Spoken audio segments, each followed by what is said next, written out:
Hello and welcome to another edition of Vieweg Real Estate Stories. I'm Jim Wilkerson, and with me today is Lewie Lewis. Hello. Regina Archer. Hi. And Randy Grigg. Hello.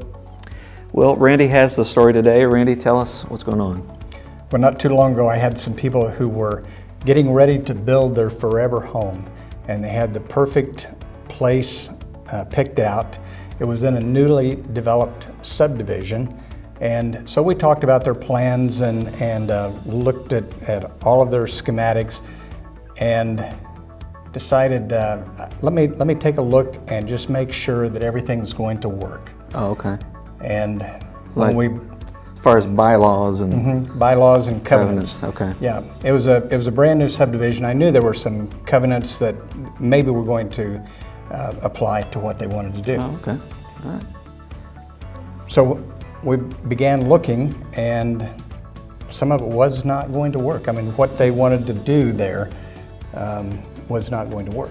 Yeah, it's a great story. It's really important. A lot of people don't realize that in normal subdivisions there are bylaws. They think, well, if it's not a 55 plus community or a condominium community, then everything flies. But a lot of people don't realize that. What would they have done if they hadn't have had you as a realtor to run them through that? Well, they could have bought the lot and started building.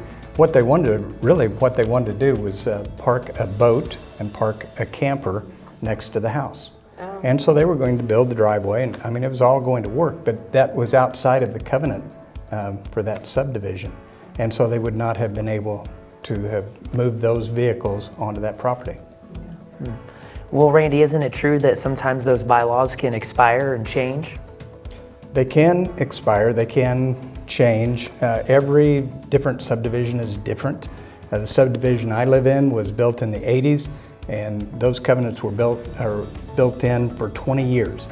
And most covenants roll over for another 10 years unless there's some kind of action that stops it.